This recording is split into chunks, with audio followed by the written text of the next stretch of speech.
हाँ वेल बच्चों, BN coaching classes में अभिनंदन सर आपका पुनः स्वागत करते हैं। आज हम लोग परमाणु संरचना का पार्ट 3 पढ़ेंगे। 2 पार्ट पढ़ा दिया गया है।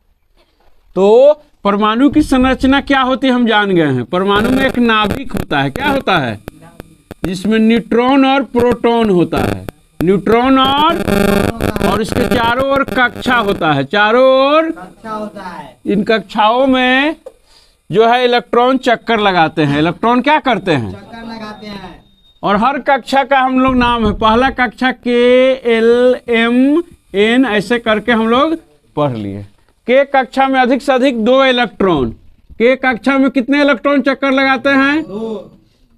L में 8, M में 18 और ये 32। इतना हमको जानना है। लेकिन अंतिम कक्षा में पहली कक्षा के छोड़कर अष्टक पूरा करना रहता है। क्या पूरा करना रहता है? अष्टक। क्या पूरा करना रहता है? अष्टक। तीसरी कक्षा में 18 कब रहेगा? जब चौथी कक्षा में के लिए इलेक्ट्रॉन चाहिए तब इसमें 18 रहेगा। ठीक है ना? तो उतना हमको नहीं पढ़ना, भी अष्टक के बारे में हमको पढ़ना है। तो आज सबसे पहले हम लोग पढ़ेंगे कि इलेक्ट्रॉन पर क्या आवेश होता है। तो हम लोग पढ़े हैं, क्या पढ़े हैं? ऋण आवेश होता है। इलेक्ट्रॉन पर क्या होता है? ऋण आवेश। प्रोटॉन पर धन आवेश। जितना इसको ऋण होता है उतना ही उसको धन होता है।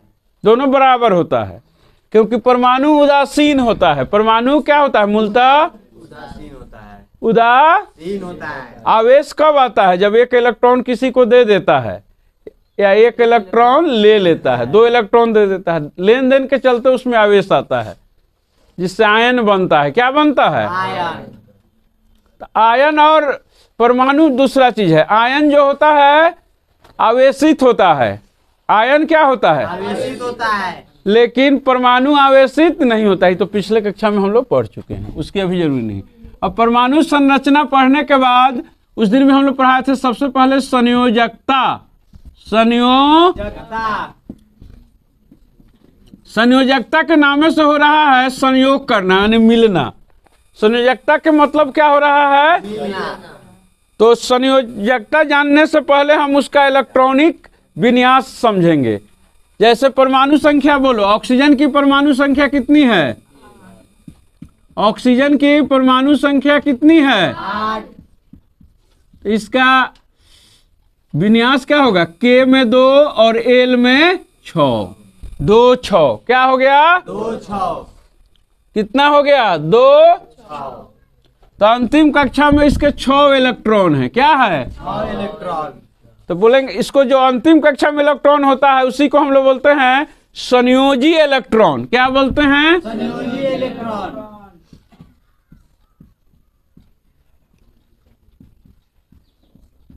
ऑब्जेक्टिव में प्रश्न आ सकता है, कंपटीशन में भी आता है, 9th में भी आता है, 10th में भी पूछ सकता है कि संयोजी इलेक्ट्रॉन क्या है।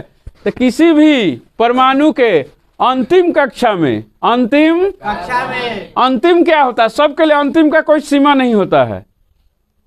नहीं, उसको 2 गो घर है, 2 गो कक्षा है, तो दूसरा उसका अंतिम हुआ। किसी का 3 गो कक्षा होगा। जैसे क्लोरीन का बोलो परमाणु संख्या। क्लोरीन का परमाणु संख्या कितना है? क्लोरीन का है 17। क्या है? 17। 2 8 7। तो इसका अंतिम कक्षा में कै गो इलेक्ट्रॉन हुआ? 7। और कै गो कक्षा हुआ इसमें? 3 गो। तो आदमी के अनुसार रूम बनाया जाता है। किसी को अगर 5 भाई है तो 5 गो रूम बनाएगा, 2 भाई है तो 2 गो रूम बनाएगा अपनी आवश्यकता के अनुसार। तो इसीलिए संयोजी इलेक्ट्रॉन अंतिम कक्षा में जितना इलेक्ट्रॉन रहेगा उसको हम लोग क्या बोलते हैं? संयोजी इलेक्ट्रॉन। समझ गया? और अष्टक में जितना कमी रहेगा, अष्टक में जितना कमी रहेगा, अष्टक पुराने के लिए जितना लेगा या जितना देगा, त्याग कर देगा, उसी को हम लोग क्या बोलते हैं? संयोजकता। संयोजकता। जैसे क्लोरीन के अंतिम कक्षा में क्या है? 7 इलेक्ट्रॉन। तो 8 के लिए एगो लेगा दूसरे से, एगो क्या करेगा? लेगा। इसका संयोजकता कितना हो जाएगा क्लोरीन का? 1। अब आओ सोडियम। अब क्या आओ? सोडियम का Na होता है, इसका परमाणु संख्या 11 होता है। तो 2 8 1 2 8 1। तो इसका संयोजी इलेक्ट्रॉन कितना है? 1। तो इस 7 को लेने नहीं जाएगा, एगो दे देगा दूसरे के कि ले लो, नहीं। एगो दूसरे को क्या करेगा, दे देगा। तो इसका संयोजकता भी एक हुआ, इसका संयोजकता एक, लेकिन ये प्लस हुआ, दे रहा है दूसरे को तो क्या होता है, धन आयन। अभी क्यों बनता है भी हम समझाएंगे। एगो लेता है तो ऋण आयन, लेता है तो ऋण आयन, क्यों? तो देखो जब हम देते हैं तो हम जानते हैं पहले से कि प्रोटॉन और इलेक्ट्रॉन बराबर है, प्रोटॉन और इलेक्ट्रॉन बराबर है। तो दूसरे से ले रहा है तो क्या ले रहा है, इलेक्ट्रॉन ले रहा है। क्या ले रहा है, इलेक्ट्रॉन। तो इलेक्ट्रॉन मान लो कि इसमें पहले से 7 गो, इसका कितना है, सब इलेक्ट्रॉन कै गो है, 17 गो इलेक्ट्रॉन है क्लोरीन में। एगो ले लिया दूसरे से तो कै गो इलेक्ट्रॉन हो गया, लेकिन प्रोटॉन तो रह गया 17 ही गो, प्रोटॉन रह गया 17 गो। तो इसीलिए उस पर क्या हो जाएगा, बेसिक कौन हो गया, 18 गो, तो ऋण आवेश हो जाएगा। अब क्या हो जाएगा, ऋण आवेश। समझ में, ऋण आवेश और धन आवेश क्यों हो रहा है, क्योंकि इलेक्ट्रॉन और प्रोटॉन क्या होता है, बराबर होता है, लेकिन यहाँ लेन देन हो रहा है। तो एगो इलेक्ट्रॉन बढ़ जा रहा है ले रहे हैं तो, लेकिन प्रोटॉन उतना ही। तो अब इस परमाणु पर जो आयन बन रहा है वह ऋण आयन हो जा रहा है। क्या हो जा रहा है, एगो माइनस बढ़ जा रहा है। अभी एगो दे रहा है, सोडियम क्या कर रहा है, तो इस पर धन आयन आ रहा है। क्या आ रहा है, क्यों आ रहा है भी बता देंगे। अब इसमें 11 गो क्या था, इलेक्ट्रॉन। सोडियम में कितना इलेक्ट्रॉन था, एगो दे दिया, कै गो बच गया, लेकिन प्रोटॉन कै गो रह गया, तो धन अधिक रह गया ना, इसलिए उस पर धन आवेश आएगा। इस पर क्या आएगा, धन आवेश। समझ गया, कोई प्रॉब्लम नहीं। चलो अब इसके बाद है परमाणु संख्या। क्या पढ़ेंगे हम लोग, परमाणु संख्या। एकदम कॉन्सेप्ट है, कोई रटने की जरूरत नहीं है, सभी यही समझ जाओगे। अब तुम लोग का दिसंबर और लास्ट मंथ चल रहा है, अभी अगर अच्छा से सब 9th का नहीं पढ़ोगे तो 10th का समझ में नहीं आएगा, आएगा समझ में। अगर जो लेबर अगर 50 किलो का बोरा नहीं उठा रहा है तो उसको अगर 100 किलो का बोरा दिया जाएगा तो उठेगा नहीं। तो धीरे धीरे 50 किलो पर अभ्यास। तो 9th अगर कंप्लीट नहीं है, तुम सपना देख रहा है, बहुत ही अगल बगल टीचर है तो 9th से 10th पढ़ाना शुरू कर देता है, 9th पढ़ावे नहीं करता है, तो उससे लॉस होता है बच्चा को। सब चीज़ का एक लेवल बनाया गया ना, इससे वो रिलेटेड है, इससे जैसे ईंटा को ढकेलो, एगो ईंटा को लगा दो, एगो ढकेलो, सब गिर जाता है, वो अपने फोर्स जाएगा। तुम 9th सीखोगे अपने 10th आ जाएगा, हमारी जरूरत भी नहीं पड़ेगी। अब जैसे तुम चल गए 10th में, किसी का तुमको ना परमाणु संख्या याद है, न संयोजकता याद है, न तुमको उसका संकेत याद है, तो समझ में आएगा। हम लिख देंगे कि जल है H2, जल क्या है H2। अब HA नहीं समझेगा, वो नहीं समझेगा, सोझे उतार कर रह जाएगा। तो उसके बाद पैसा के दम पर मैट्रिक इंटर करके चल जाएगा कोटा, वहाँ से घूम फिर के फिर चलाएगा घरे। वहाँ वही बच्चा होता है जिसका बेस मजबूत रहेगा। अब 9th का चीज़ वहाँ थोड़ी सिखाएगा तुमको। तो परमाणु संख्या, एटॉमिक नंबर क्या है, तो परमाणु संख्या उसमें प्रोटॉन की संख्या, नाभिक में उपस्थित प्रोटॉन की संख्या को परमाणु संख्या कहते हैं, और इलेक्ट्रॉन की भी संख्या को परमाणु संख्या कह सकते हैं, काहे कि दोनों क्या है, बराबर है। दोनों क्या है, बराबर है। लेकिन अब इलेक्ट्रॉन को क्यों नहीं मानते हैं, क्योंकि इलेक्ट्रॉन चला भी जाता है और आ भी जाता है। जैसे आयन वाला एगो ले लिया तो इलेक्ट्रॉन बढ़ गया, एगो दे दिया तो एगो घट गया, लेकिन प्रोटॉनवा न घटेगा ना बढ़ेगा, वो लेन देन नहीं, वो अपना घर में रहता। कितना अच्छा है। चलो अब आगे बढ़ो। अब देखो परमाणु संख्या, तो किसी भी परमाणु में के नाभिक में उपस्थित प्रोटॉन की संख्या को परमाणु संख्या कहते हैं। अगर इलेक्ट्रॉन भी कहेगा तो कोई गलत नहीं होगा, वो भी चल सकता है। अब आप परमाणु द्रव्यमान, परमाणु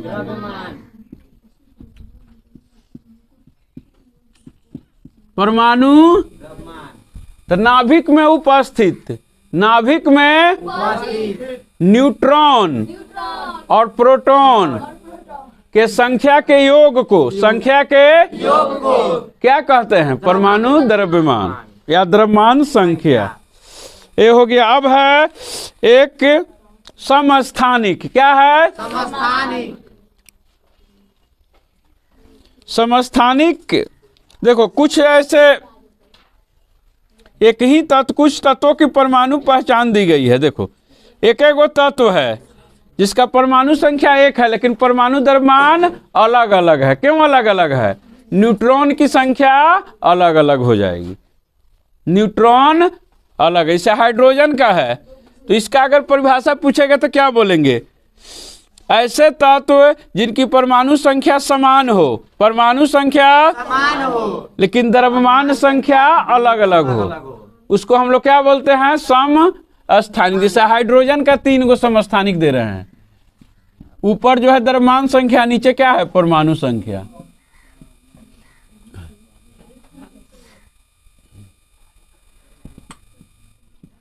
है ना?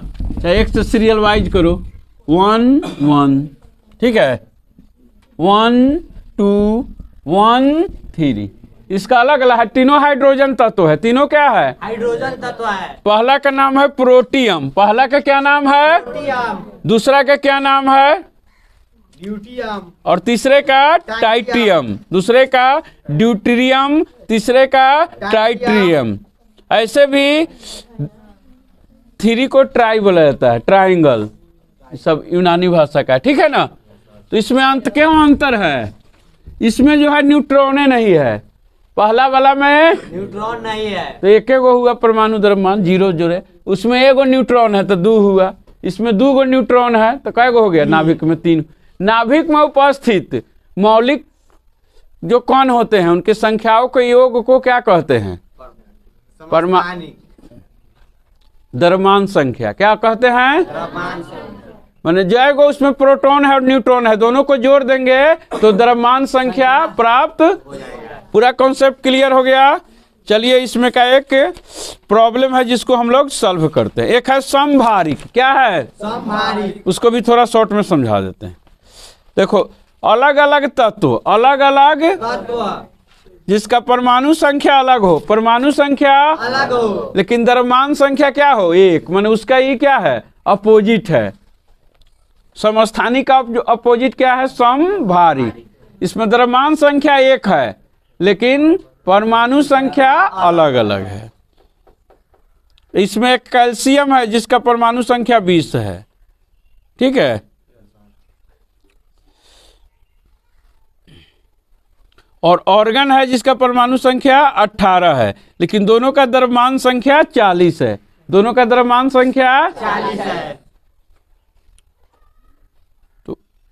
तो इसका परिभाषा क्या बोलेंगे? अलग अलग परमाणुओं वाले तत्व जिनका द्रव्यमान संख्या समान होता है, द्रव्यमान संख्या समान होता है लेकिन परमाणु संख्या अलग अलग होता है, उसको हम लोग समभारिक कहते हैं।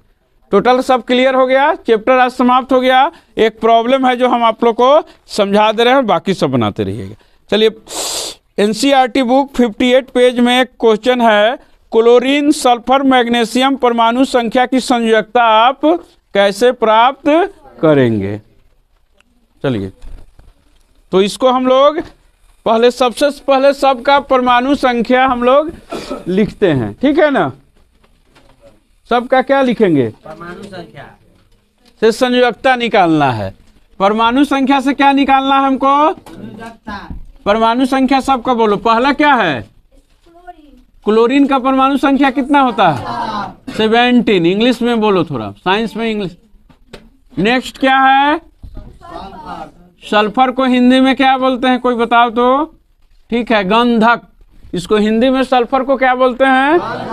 तुम लोग के किताब में सल्फर लिखा हुआ, हम लोग जब पढ़ते थे तो गंधक और सल्फर दोनों लिखा। इसका परमाणु संख्या कितना है? 16। कितना है? 16। नेक्स्ट क्या है? और है कोई? मैग्नीशियम का कितना है? 12। ठीक है। इसमें क्या कर रहा है? संयोजी इलेक्ट्रॉन की संयोजकता पूछ रहा है। तो संयोजकता निकालने के लिए पहले क्या करेंगे? इसको सजाएंगे। क्या करेंगे? तो तीनों का ऐसे लिखो, 2 8 7, 2 8 सल्फर का क्या हो जाएगा? 2 8 6, 2 8 2, KLM। 3 कक्षा में तीनों है। अब देखो इसके अंतिम कक्षा में कितने इलेक्ट्रॉन है? 7। क्या है? 7। यानी संयोजी इलेक्ट्रॉन इसका 7 है। संयोजी इलेक्ट्रॉन कितना है? 7। क्लोरीन का संयोजकता 7 है, तो अष्टक पूरा करने के लिए कितना चाहिए? 1 तो क्लोरीन का संयोजकता हो जाएगा 1। क्लोरीन का संयोजकता क्यों 1 हो गया? 8 में से घटा दिए 7, 8 में से घटा दिए 7 एक ले रहा है, एक ले रहा है। एगो कम है। जैसे हमको सामान खरीदने गए 100 रुपया में 1 रुपया कम है तो मांग सकते हैं, क्या कर सकते हैं? मांग सकते हैं। 101 रुपया रहेगा, वो 99 रुपया नहीं मांगने जाएगा दूसरे से, 1 रुपया किसी को दे देगा। उसी तरह भी इसको आओ, इसको भी 2 गो है, कै गो कम है? 2 गो। तो इसका संयोजकता कितना हो जाएगा? सल्फर का, सल्फर को कितना में से 2 घटाएंगे? 8 में। 6 घटाएंगे। 8 में से क्या घटाएंगे? 6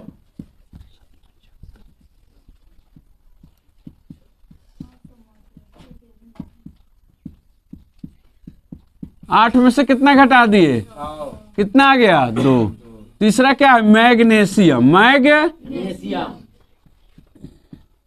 इसमें घटाएंगे उठाएंगे नहीं, कै गो अधिक है? 2 गो। यही संयोजकता इसका हो गया, 2 गो दे रहा है। अब यहाँ पर नहीं घटाएंगे, ये ना करो कि यहाँ पर भी घटा दो, ये अधिक है तो ये दे देंगे, ठीक है ना? कोई सूत्र नहीं है, तुमको समझाने के लिए हम बता दिए हैं कि 8 में से 7 घटा लो, देखना कि कै गो कम है। 8 के पास हमको पहुंच जाना है, दे के या लेके। तो ये दे दिया 2 गो कि जब हम 8 गो रखम, यही से खराब लगी था नहीं? नहीं, इसको दूसरे को हम दे दिए तो इसका भी अष्टक पूरा हो गया। ये खून गो ले लेगा, ये गो लेगा, ये 2 गो लेगा, बन गया संयोजकता। चलिए अब नेक्स्ट क्वेश्चन इसी तरह हम लोग करके बनाएंगे। धन्यवाद, थैंक यू फॉर वाचिंग। कुछ क्वेश्चन है जिसको इसमें लिख दिया जाएगा, आप लोग उसको